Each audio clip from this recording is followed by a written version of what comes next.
Here is a selection of the news headlines for Wednesday, October the 3rd, 2018 on the website of the Canadian Broadcasting Corporation. No copyright infringement intended. Retired Supreme Court Justice Frank Iacobucci to lead Indigenous consultations on Trans Mountain Pipeline. The Canada Revenue Agency is tracking alcohol sales to nail tax-dodging bars and restaurants. A $40 billion Canadian dollar LNG facility is the light at the end of a long tunnel for Canada's natural gas sector, according to an analysis article written by Kyle Bax, an apparently business reporter of CBC. Don't delete your dealer's number yet. Legal cannabis shortage looms.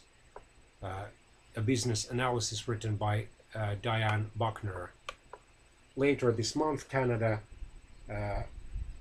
will become one of those countries who will have legalized or already have legalized the recreational use of cannabis. Truth hurts. Saskatchewan Trump supporters say deep down you like him too.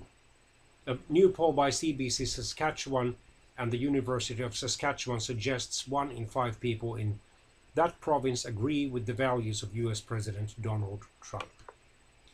Lack of oxygen in the Gulf of St. Lawrence needs emergency action, according to an activist. And indeed, the Canadian Green Party's leader and the party's only member of the House, in the House of Commons, Elizabeth May, asked for an emergency discussion on Tuesday, October the 2nd, in the House of Commons on the Gulf of St. Lawrence, following the release of a report detailing declining oxygen levels in the water. I never realized it would be me. Father in shock after missing daughter found dead in recycling depot in Winnipeg. Ontario mother shocked by wait times for provincial autism screening. People lost everything. Early morning blaze consumes downtown Yellowknife apartment building in the Northwest Territories, Northern Canada. Military probe turns up no trace of suspected Agent Orange barrels at New Brunswick base. The Canadian Senate votes to strip the Myanmar government leader, Mrs. Aung San Suu Kyi, of honorary Canadian citizenship. She has been criticized for basically ignoring or not doing enough to help the Rohingya people, many of whom have fled across Myanmar's western border into neighboring Bangladesh because they claim that their lives are in danger. Catholic Archbishop asks forgiveness from Micmac for Shubenacadie Indian residential school. Dairy industry fears death by 1,000 cuts through the new trade deal between Canada, the United States, and Mexico.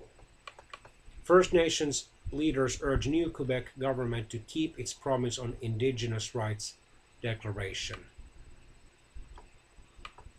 Alberta to end Wild West privatized driving exam system. The Canadian Foreign Minister, Ms. Chrystia Freeland, says landing a renegotiated NAFTA deal was always going to come down to the wire.